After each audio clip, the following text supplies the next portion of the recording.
təqdim edin. Mən Abdullayeva Gülbədə Əlqismət qızı.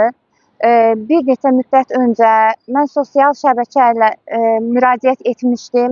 Pərvin Abışova, bir də İfadə Cəfərzadə haqqında müsahibə vermişdim və eyni zamanda hüquq mühafizə orqanlarına müraciət etmişdim ki, mənim şəxsi şəkillərimlə, iç geyimdəki şəkillərimlə, mənim ailəmlə olan videolarımla bağlı məni dəfələrlə pullar alıb, şantaj ediblər və mən bununla bağlı hüquq mühafizə orqanlarına müraciət etdim. Və dünənlərim mənə məlum oldu ki, bunlar istintaq dövrünü bunlara 182.2 və 182.1 maddəsi ilə cinayət işi açılıb. Və hal-hazırda bunlar dünənlərim bunlara deməli hüquq mühafizə orqanlarından 182.2.1, 182.2.2 ilə cinayət işi açılıb və dünənləri bunlar azadlığa buraxılıb istintaq dövrünü.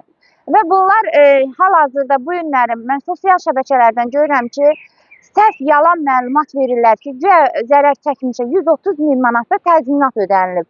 Burada 130.000 manat dəyərində hər hansı bir zərəriniz təmin olunubdur? Xeyr, mənə heç bir təzminat ödənilməyib. Ümumiyyətcə bu barədə söz ola bilməz. Çünki burada hansısa bir dələduzluq maddəsi deyil. Bu mənim şəxsi görüntülərimdir.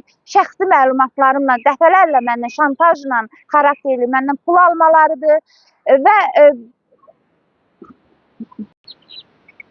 necə buraxılırlar onlar? Bunlar dünənlərim istintaq dövrünü evdə, yəni çöldə azadlıqla çıxıblar.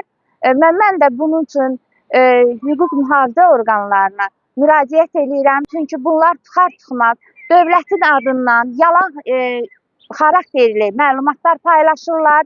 Yalan məlumat verirlər məhkəmənin adından, prokurorluq orqanlarının adından, polis mühafizə orqanlarının adından yalan məlumatlar verirlər ki, 130.000 manat mənə təzminat ödənilib.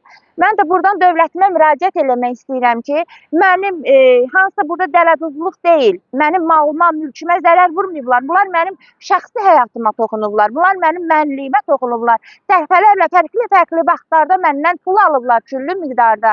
Burada hansı 130.000 manatdan söhbət gedə bilər?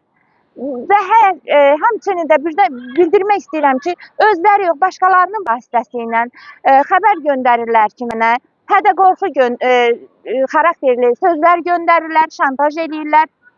Mən buradan Azərbaycan Respublikasının prezidentimiz İlham Əliyevə müraciət edirəm. Bizim xanımımız Mehriban xanımına müraciət edirəm. Bir ana kimi sizdən müraciət edirəm. Hal-hazırda mənim həyatım təhlükədədir. Mən buradan baş prokuror Kamran müəllimə müraciət edirəm. Mən Daxili İşlər Nazirinə müraciət edirəm ki, mənim həyatım və mənim övladım, mən tənha anayam, mənim həyatım və mənim övladımın həyatı təhlükədədir.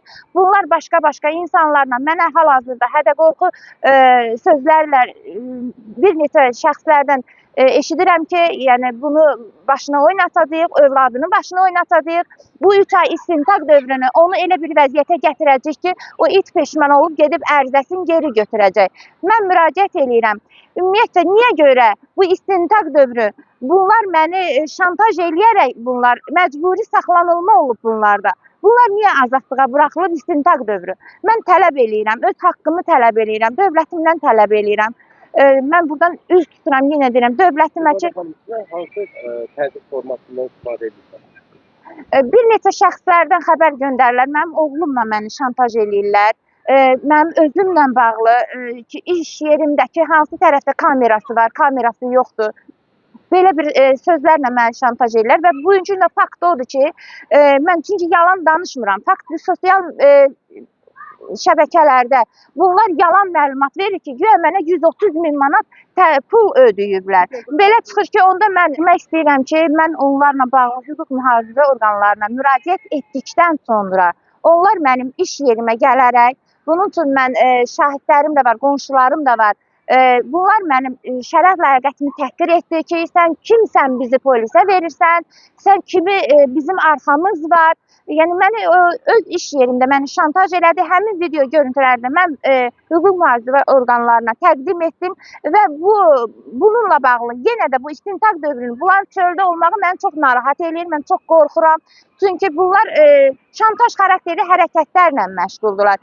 Mənim dövlətimdən istədiyim odur ki, İfadə Cəfərzadə Pərvin Abışova ilə bağlı qərarı ləğv eləsinlər.